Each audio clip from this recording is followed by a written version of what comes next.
Hello everyone. We are so happy to meet at this moment. This is the blessed moment God has given us to share His word. Let us pray as we begin. Father God, we thank you for this moment.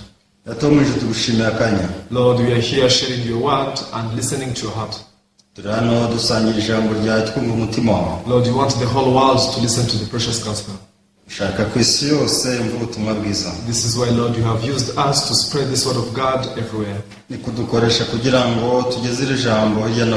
pray that you humble down our hearts and the hearts of all listeners, so that, Lord, your will only may be manifested. We thank you. We pray all these things in the name of Jesus. Amen. So at this moment, I want us to read from the book of Jeremiah, chapter 31. So please, if you have your Bible, open up in the book of Jeremiah, chapter 31, from verse 31.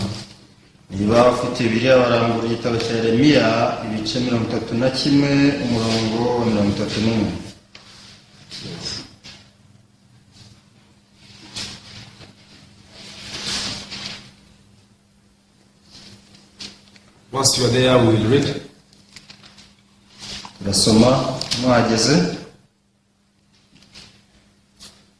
Jeremiah chapter 31, verse 31 up to verse 34.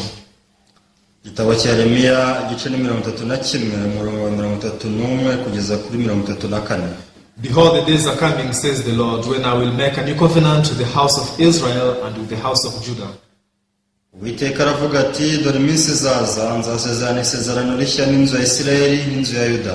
Not according to the covenant that I made with their fathers in the day that I took them by the hand to lead them out of the land of Egypt, my covenant which they broke, though I was a husband to them, says the Lord. But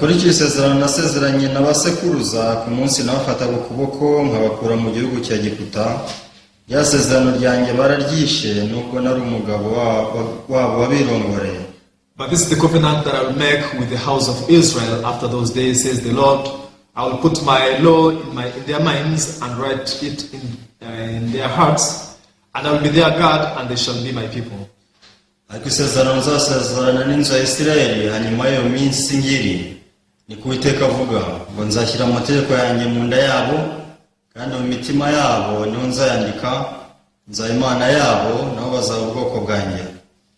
No more shall every man teach his neighbor and every man his brother, saying, Know the Lord, for they shall all know me, from the least of them to the greatest of them, says the Lord. For I will forgive their iniquity, and their sin I will remember no more.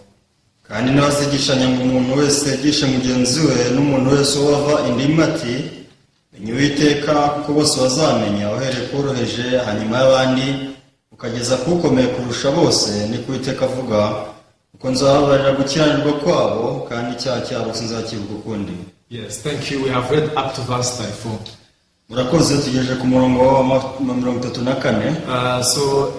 When I was young, I used to go to church so much. However, my heart was very heavy. Now,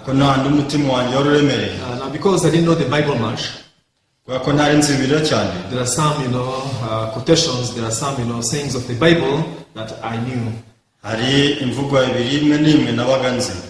There is no sinner who will go to heaven. And all sinners will go to hellfire. Whenever I thought about this word could, caused me a lot of trouble in my heart. So, and because of that, now I wanted to live an upright life so that on the day of the judgment I may be found not to be a sinner. So in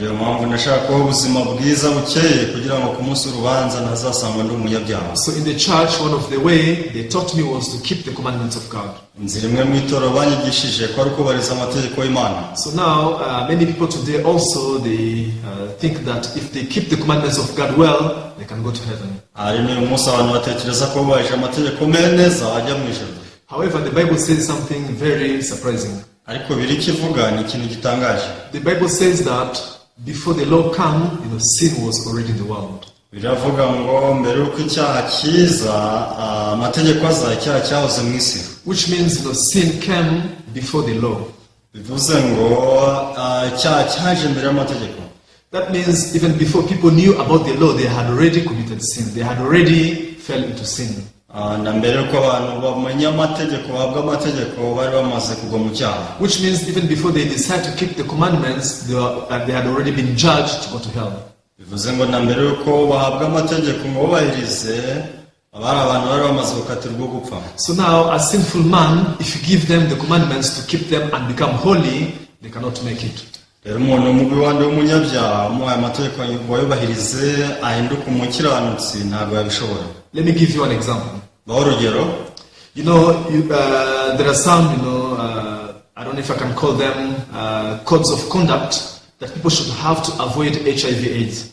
hari ibintu ngenderwaho abantu bagomba gukurikiza kugira ngo birinde agakoko gatera virusi itera sida. And the government, spend a lot of money investing into the campaign against HIV/AIDS. Ugasanga na leta zirashora amafaranga menshi kugira ngo bakore ubukangurambaga bwo guhugura abantu kwirinda sida. What are those conducts? Ese amabwiriza nahe bashyiraho babwira? You should not commit adultery. Ababwira ati nimugakora imibonano mpuzabitsina. Don't have like unprotected sex. Ati nimugakora imibonano mpuzabitsina idakingiye. And also there are other things like you should avoid some sharp items. Ati kandi nimukajye mukoresha ibyuma bikeba mubonye ibyo byose. You should avoid any blood contact, with your own blood. Ati ntugahuza amaraso n'andi utizeye. Now all these code of conduct, they are only good and benefitable to the person who is not infected yet. Amabwiriza rero ni meza ku muntu utarandura agakoko gatera sida. However, think about the person who is already infected. Ariko ibaze ku muntu wamaze kwandura. Now this person is laying at the hospital. Is laying at the hospital. Uyu muntu ari mu bitaro. He is very sick. Ararwaye cyane. Then if you go to them and speak to them, ugiye ukabwira ngo you should avoid having sex. Nimugasambane. And now you should always use the condom. Ati mujye muhora mukoresha udukingirizo. Please avoid some sharp items. Ati mujye mwirinda ibikoresho bikeba. To the person who is already infected, umuntu wamaze kwandura, he will think that you are just ridiculous to them. Abazatekereza ko uri mu bashinyagurira. Because that cannot help. Kuko ibyo ntabwo byabafasha. What do they need in that case? Ese niki bakeneye icyo gihe? So what they need is a medication. Icyo bakeneye ni umuti wo kubafasha. If you are able to give them medication of HIV/AIDS, bashe kuba umuti ugabanya ubukana bwa sida. If there is a medicine to cure the HIV/AIDS, wenda hari umuti ufite ushobora kubakiza. That is what they need. Icyo nicyo bakeneye. Because they have already been infected. Kubera ko bamaze kwandura. Now what about faith life? Yesu ubuzima bwo kwizera byo bite? All human beings will have broke the commandment. Twebwe turi abantu bamaze kwica amategeko. Now we are the people who have already committed sin. Turi abantu bamaze gukora icyaha. What does that mean? Bivuze iki? It means that it is too late for you to try keeping the commandments today. Bivuze ngo warakerewe kuba wakomeza kubahiriza amategeko no munsi. So which means if you wanted to become righteous or becoming holy through the law, niba ushaka umukiranutsi wera binyuze mu mategeko, then God would have given the law even from the beginning. Imana akaba yaratanze amategeko uhereye ku kuremwa kw'isi. Let's read in the book of Romans chapter 5 and verse 13. Reka dusome igitabo cy'Abaroma ibice 5:13. How does the Bible say here? Ese aho ngaho Bibiliya ivuga ngo iki? Please let's rush to Romans chapter 5 verse 13. Kadusome Abaroma ibice 5:13. Now here the Bible says, for until the law sin was in the world, but sin is not imputed where there is no law. Biravuga ngo amategeko ataratangwa icyaha cyahozeho mu isi ariko nta kibarwaho amategeko adahari. So now we can see before the law came, we had already become sinners. Biragaragara ko amategeko ataraza twamaze kuba abanyabyaha. And God cannot tolerate any sin to go to heaven. Kandi Imana ntabwo yakwihanganira icyaha na kimwe kujya mu ijuru. In the church, I learned about the laws and commandments when I was about 10 years old. mu rusengero nabagamo nize amategeko n'amabwiriza nkiri mu kigero cy'imyaka 10, which means that's when I began to struggle keeping them. uvuze ngo nicyo gihe natangiriye kugerageza kuyubahiriza. However, even before 10 years old, I had committed sin. I had already been a sinner. ariko na mbere y'iyo myaka 10 mvuga nari naramaze gukora ibyaha, nari umunyabyaha. So now the law and the commandment does not have the power to erase or to cancel the sinful being that I was even before I met the law. rero amategeko n'amabwiriza nta bushobozi yaje afite yo gukuraho yanenge nari mfite yuko nari namaze kuba umunyabyaha. So then God, who gave us the commandment, rero Imana yaduhaye amategeko n'amabwiriza, He knew this fact very well. iki kintu yari kizi neza. Also, He did not give us the laws and commandments as a way to wash us from our sin. nta nubwo yaduhaye amategeko n'amabwiriza nk'uburyo bwo kugira ngo twoze ibyaha byacu. Then what was the purpose of the law? ese yari iyihe ntego y'amategeko? We should understand this one very clearly. iki ngiki tugomba kucyumva neza. If God knew that you can break the law, Imana niba arizi ko tubasha kwica amategeko gusa, if God knew very well that you can't keep His commandments, Imana niba aribizi ko tudashobora kubahiriza amategeko yayo, then why did He give them to us? ese niki cyateye kuduha amategeko? People, they should realize that.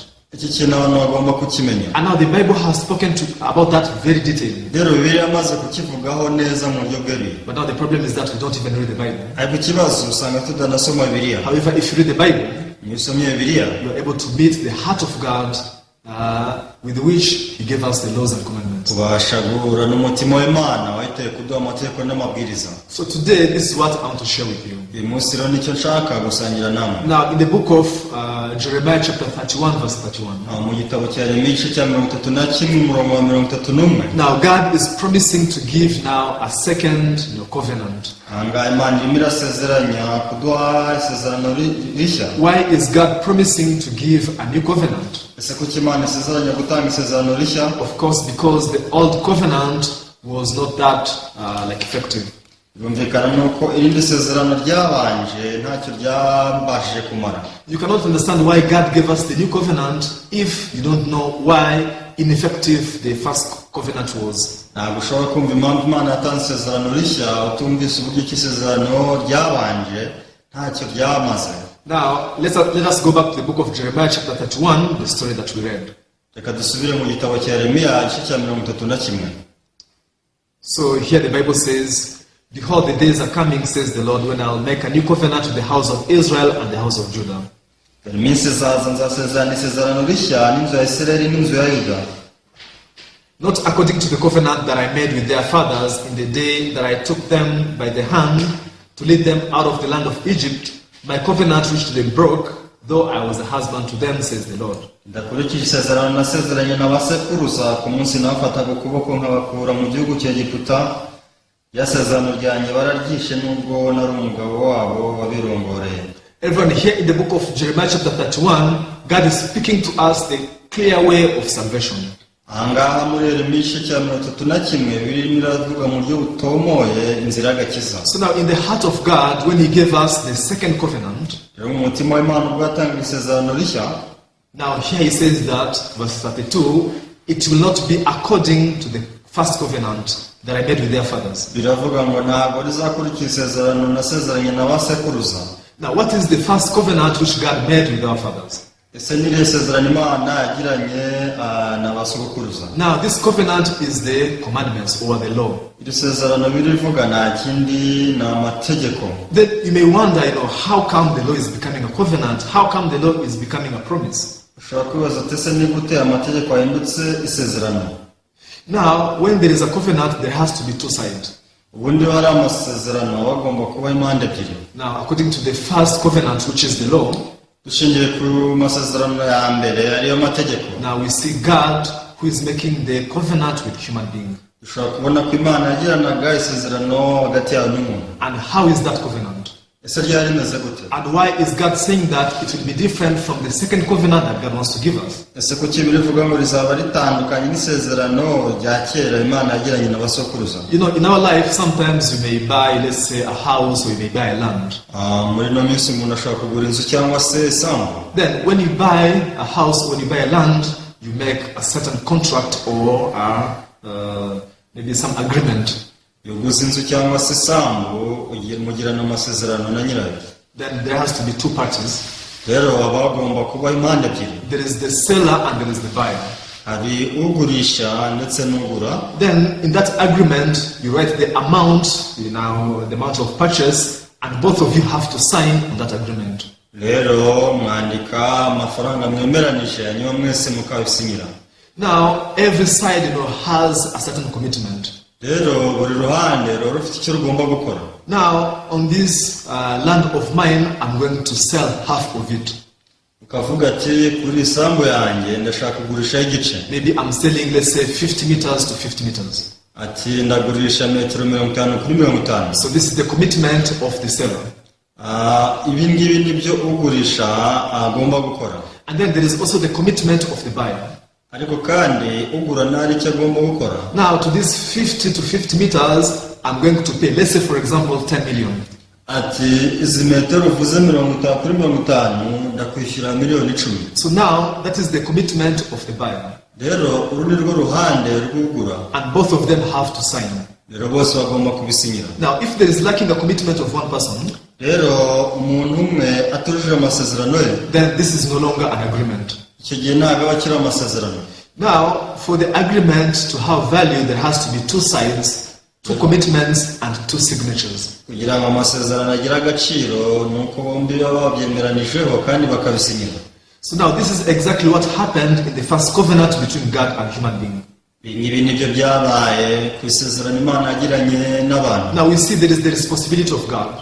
Hari uruhare rw'Imana. And also there is the responsibility of human being. Kandi hari n'uruhande, hari n'uruhare rw'umuntu. Now I'm explaining to you the first covenant or the law of God. Ubu ndimo ndabasobanurira isezerano rya kera cyangwa se amategeko y'Imana. There is what human being has to fulfill. Hari ibyo abantu bagomba gukora. And also there is what God has to fulfill. Ako kandi hari n'ibyo Imana agomba gukora. So now let's read in the book of Exodus chapter 19. Reka dusome igitabo cyo kuva cya 19. Now here in the book of Exodus chapter 19 it's very clear. Kuva cya 19 birasobanutse. Yes, we can read verse 7 and 8. Turasoma umurongo wa 7 n'uwa 8.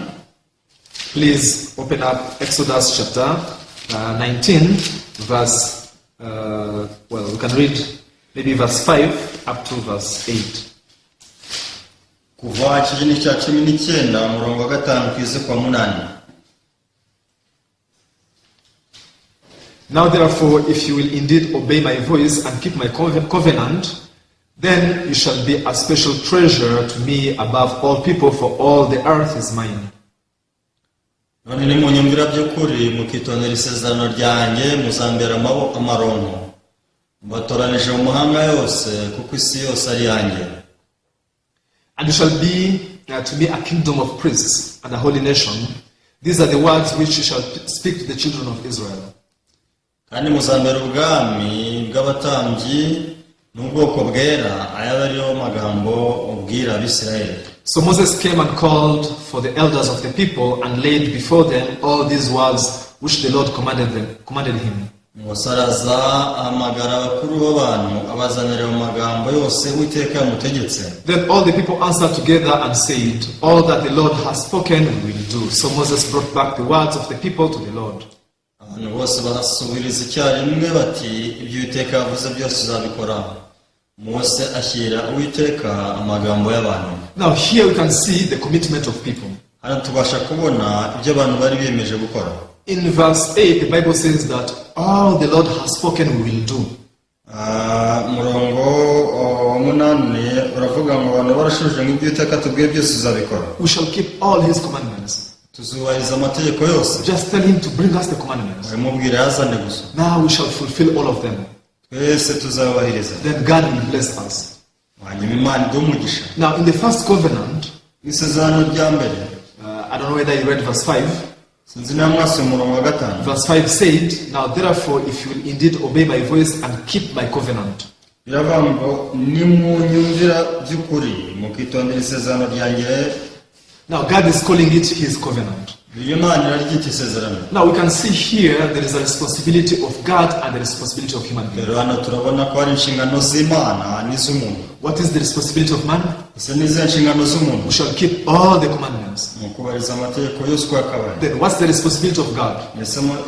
Inshingano z'Imana I will bless you. ni ugutanga umugisha. You will be my people. muzaba abantu banyu, ubwoko bwanyu. You will be, to me, a kingdom of priests and a holy nation. muzaba abatambyi b'ubwami, ishyanga ryera. Now, in the book of Deuteronomy chapter 28, it is explained in detail how many blessings God will give them. mu gitabo cyo gutegeka kwa kabiri igice cya 28 aho ngaho bisobanuye iyo migisha yariyo. Now, can you see a kind of contract or agreement between God and human being? ese ushobora kubona amasezerano hagati y'Imana n'umuntu n'abantu? This is the law, this is the commandment. niyo mategeko, niyo mabwiriza. Everyone, if you want to keep the law and commandment, niba ushaka kubahiriza amategeko n'amabwiriza according to the standard of God, ushingiye ku kigero cy'Imana, God asks you to keep all of them without breaking even a single one. Imana iragusaba kubibariza yose nta na rimwe usobwe. And not only keeping all of them one day, si ukubahiriza umunsi umwe gusa. it's not keeping all of them for 1 year. si ukubahiriza umwaka wose. It is keeping all of them from your birth up to your death. ahubwo ni ukubibariza kuva ubayeho kugeza upfuye. So this is the first agreement, it's the first contract God had with human beings. ni ryo sezerano rya mbere Imana yagiranye n'umuntu. But then what happened? akose habaye iki? Did really human being be able to keep, their side?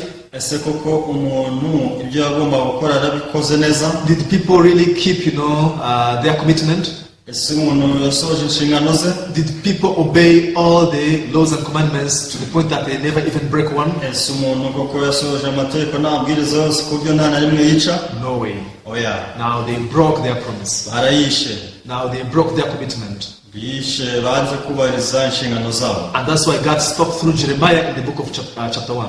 niyo mpamvu Imana yabwiye Yeremiya mu gice cya mbere, For my covenant they have broken, though I was their Lord who took them by hand from the land of Egypt. isezerano ryanjye bararyishe nubwo nari umugabo wabirongoreye. And now this is why God wants to give the second covenant. niyo mpamvu Imana ishaka gutanga irindi sezerano rishya. Now if people have kept the first covenant, abantu babasha kubahiriza isezerano rya mbere, there was no need of giving the second covenant. nta mpamvu yo kwirirwa bahabwa irindi sezerano rya kabiri. However, because they broke the first covenant, rero kubera ko bishe isezerano rya mbere, now God decided to give a second one. Imana yashaka gutanga irindi sezerano rishya. And how is God saying? ese Imana yavuga ngo iki? The second covenant will not be in the same form as the first covenant. isezerano rya kabiri ntabwo rizakurikiza isezerano rya mbere. Everyone, this gospel is very amazing. ubutumwa bwiza buratangaje. Now, in the second covenant that God wants to give us, iri sezerano rya kabiri Imana ishaka kuduha, God is saying that it will not be in the same form of the first one. biravuga ngo ntabwo rizaba rimeze nk'irya mbere. So now I was very curious to know what will be the difference. ngize amatsiko kumenya itandukaniro. Now here the Bible clearly shows the difference. hano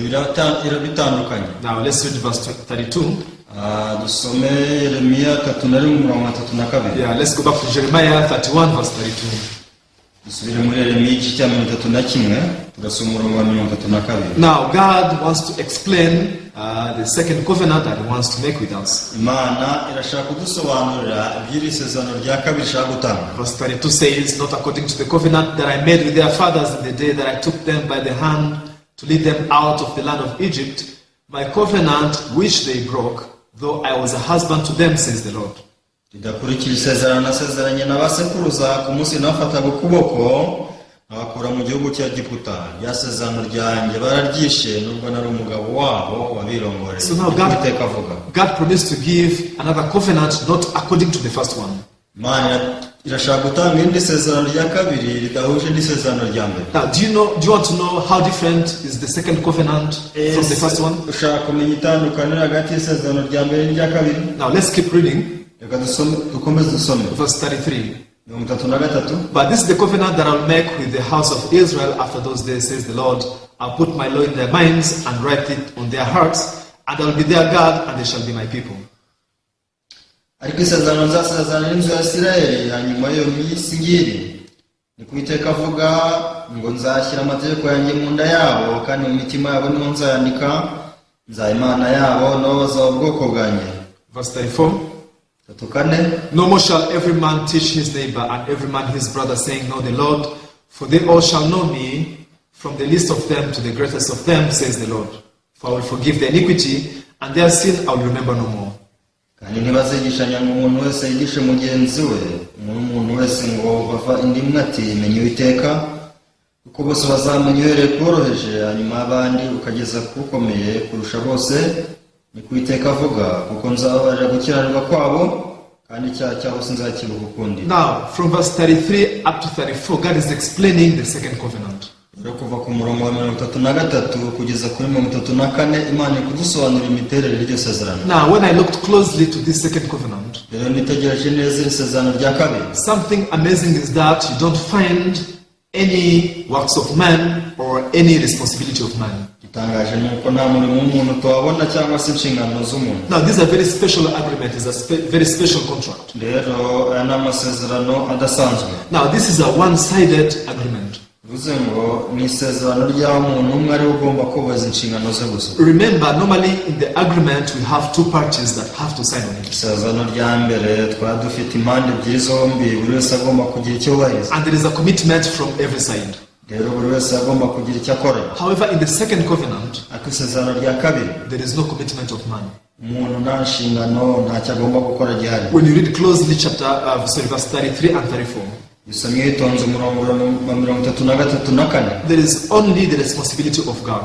usanga inshingano zose ari iz'Imana. Here God keeps saying, Bibiliya yakomeje kuvuga ngo I'll put my law in their minds nzashyira amategeko yanjye mu mitima yabo, and I'll write it on their hearts, nzayandika mu mitima yabo, and I will be their God, nzaba Imana yabo, and I shall forgive their iniquity, nzabarira gukiranirwa kwabo kose, and their sins I will remember no more. kandi icyaha cyabo sinzakibuka ukundi. Now, when you read this second covenant, dusomye iri sezerano rya kabiri, God keeps saying that I will do this, I will do this, I will do that, I'll do that. birikomeza kwerekana ko Imana ivuga ngo nzakora iki na kiriya. So in the second covenant, mu isezerano rya kabiri, it is only God who is working. Imana niyo yonyine iri gukora, There is no work that human is supposed to do. nta murimo n'umwe umuntu agomba gukora. Then why did God exclude the work of human, the contribution of human in the second covenant? ese kuki Imana yakuyemo uruhare rw'umuntu mu isezerano rya kabiri? God knew very well what happened in the first experience. nuko Imana yari izi ibyabaye mu isezerano rya mbere. Hey, in the first covenant, you promised to keep this, but you failed. mu isezerano rya mbere ryabanje mwasezeranye gukubariza ariko ntimwabikoze. This is why even you are not blessed. niyo mpamvu mutabonye n'umugisha. Now, for you to be blessed, no kugira ngo mubabwe umugisha, if we include your commitment, again you will break it. uramutse ushyizemo kwemeza kwawe, uruhare rwawe, n'ubundi wabyica. Now, this time I will work by myself. rero kuri inshuro ngiye nzikorera byose. This time I will take all full responsibilities. rwose impande zombi nzazifatira. In the new covenant, there will be no works of human being whatsoever. uburyo mu isezerano rya kabiri nta murimo w'umuntu uzagaragaramo. Everything will be done by God only. buri kimwe cyose Imana izakikorera, Because God does not lie. kuko Imana ntibeshya. God can't disappoint us. Imana ntabwo adutenguha. God, is almighty. Imana ishobora byose. He is the only one who can fulfill his covenant, his promise 100%. niyo yonyine ishobora gusohoza isezerano ryayo 100%. Then, after God promised the second covenant, rero nyuma y'uko Imana isezeranyije isezerano rya kabiri, it didn't just end as a covenant. ntabwo byarangiye ari isezerano gusa. Now God began to work so that he can fulfill his covenant. ahubwo Imana yahereye itangira gukora kugira ngo isohoze isezerano ryayo. Yes, and because of that, God sent Jesus Christ. kubera iyo mpamvu rero Imana yohereje Yesu Kristo. And now Jesus Christ came to fulfill the will of God Yesu Kristo yaje gusohoza ubushake bw'Imana. by paying his death, yatanze urupfu rwe, by being crucified at the cross. Now Jesus Christ, he fulfilled the promise of ubwo God. kubambwa k'umusaraba Yesu yasohoje isezerano ry'Imana. Yes, and now here God is promising to put his law in our minds and write them in our hearts. rero Imana irimo irasezeranya gushyira amategeko yayo mu bwenge bwacu ndetse ikandika no mu mitima. I don't know whether you know the attributes of the law. I don't know whether you know the characteristics of the law. sinzi niba muzi neza imisusire y'amategeko. The Bible says the law is holy. amategeko arera, The law is righteous. amategeko arakiranuka, And the law is perfect. kandi amategeko aratunganye. So now the first commandment that was made to bring us holiness and righteousness, rero aya mategeko yarakutuzanira gukiranuka no gutungana, they were written on the tablets of stones. ndetse yandikwa ku bisate by'amabuye. However, now the second covenant, rero isezerano rya kabiri God has written it in our heart. Imana yanditse mu mitima yacu. What is that? bivuze iki? Now, I will forgive your iniquity. nzababarira gukiranirwa kwanyu, Your sins I will remember no more. ibyaha byanyu n'ubugome bwanyu sinzabyibuka ukundi. The new promise, God wrote it in our heart. Isezerano rya kabiri ari ryo rishya Imana yaryanditse mu mitima yacu, And that is the law of God.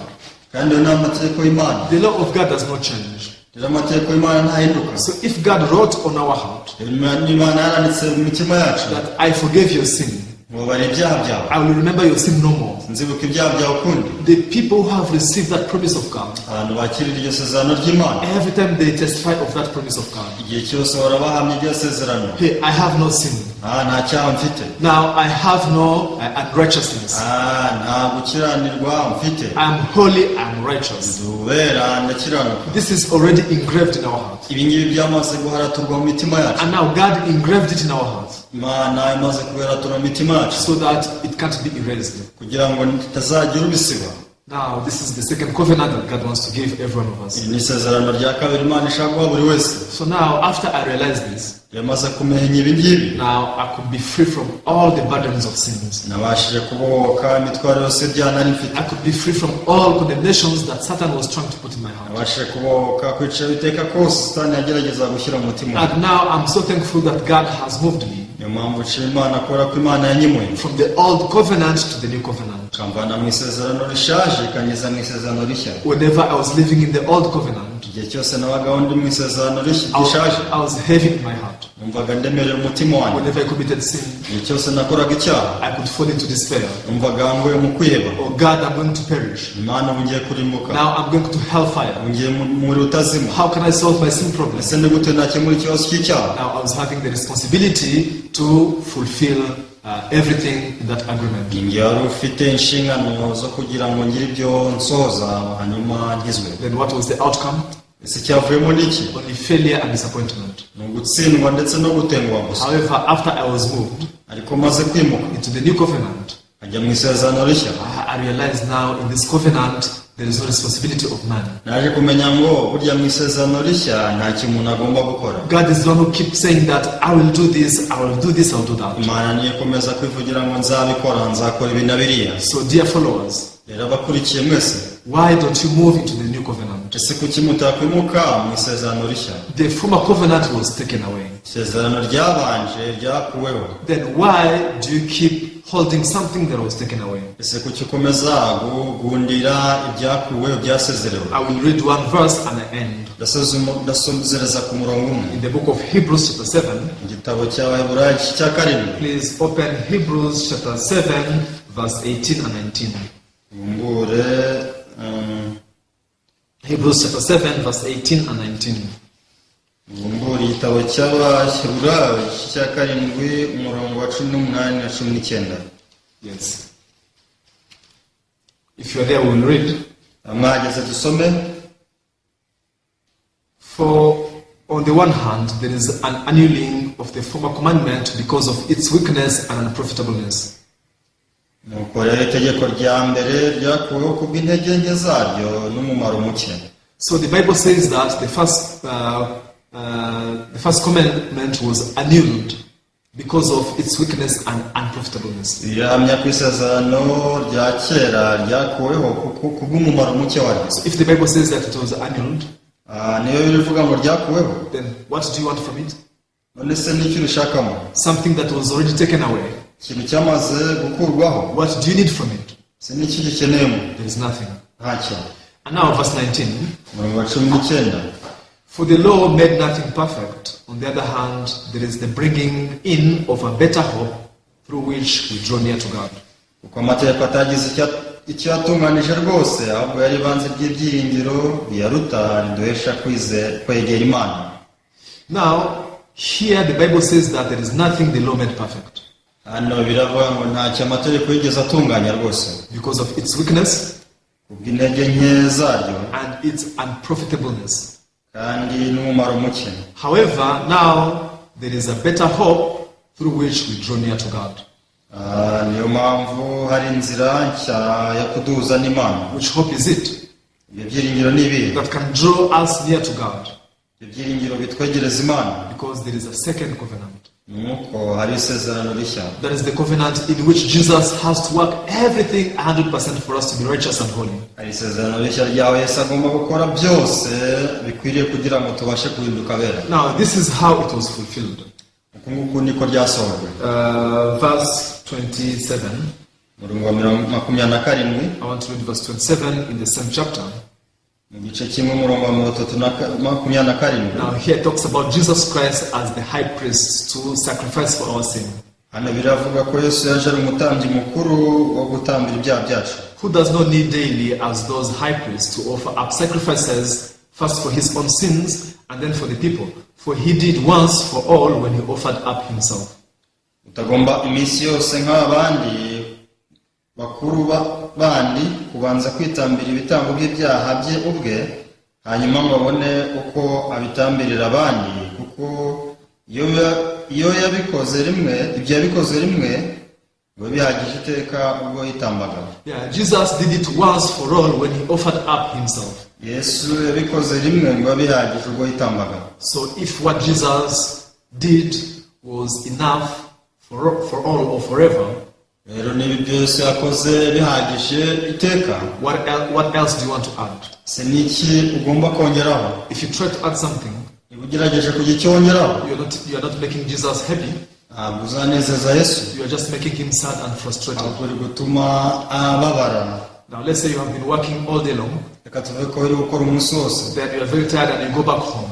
ukabona ni ukajya mu rugo. So now your wife now sets the table and now she's trying to serve you with food. Umugore wawe agategura ameza akagushyira ibyo kurya. Now when she sets the table and now she sets plates and the bowls and everything. Tegura ameza n'amasahani yo kuriraho n'amasorori y'ibiryo. Now you take the plate, once again you go to the kitchen, you wash it once again. Hanyuma ugafata sahani ugasubira mu gikoni kuyoza. How will your wife think? Se umugore yatekereza ate? Really, my husband despises me so much. Azavuga ati umugabo wanjye aransuzugura cyane. Now she thinks that I'm not good at doing the dishes. Atekereza ko ntazi gutegura ibyo kuriraho. Why is he washing the dish once again? Se kuki ari kongera kuyoza kandi? Does he think that I want to serve him on a dirty plate? Atekereza ko nshaka kumugaburira ku masahani ari umwanda. I believe that work will not please your wife. Atekereza ko umurimo utanezeza umugore. It will only cause her to be angry and close her heart to you. Ahubwo bizatuma ababarana safunge n'umutima. Now here the Bible says that Jesus Christ did it once for all. Biravuga ngo Yesu yabikoze rimwe kugeza iteka. Now if you try to sanctify yourself once again, ugerageje kweza kandi, it means you are saying that Jesus did not make it perfect in you. bivuze ko Yesu atabikoze mu buryo butunganye. Now this person is only left to go to hell. Uyu muntu nta kindi ashigaje usibye kujya mu rutazima. I really hope you open your heart to the word of God. Ngiye kwafungura umutima wawe ukakira ijambo ry'Imana. The word of God will lead you and will move you into the new world. Ijambo ry'Imana rizakuyobora kandi rikwimure mu yindi nshya. And now you will be able to rejoice in the perfect, accomplished works of God. Uzabasha kunezererwa mu mirimo itunganye yasohojwe n'Imana. Yes. Now, thank you very much. Murakoze cyane. Let me speak up to here. Kansorezana. Let's pray. Dusenge. Our Heavenly Father, we thank you for this day. Atamweje tugushimiye umunsi. We thank you that you gave us a chance to share your word. Ushime kwa duha amahirwe yo gusangira ijambo ryawe. Please allow us to meditate your word and believe in it. Twemere dutekereze ku ijambo ryawe kandi turyizere. Every single day you speak to us. Umunsi ku wundi uratuvugisha. We believe that you want to give us all spiritual blessings through Jesus Christ. Twenge kushaka kuduha umugisha utangaje binyuze muri Yesu Kristo. Lord, I pray that you move the hearts of many people to listen to these words and also they be born again. Twenge kwayobora abantu benshi bakumva no magambo bakavuga ubwa kabiri. Lord, we thank you. Turagushimye mwami. We pray all these things in the name of Jesus. Byose twizeye mu izina rya Yesu. Amen. Yeah, thank you very much. Murakoze. See you until next time. Nawe utaha.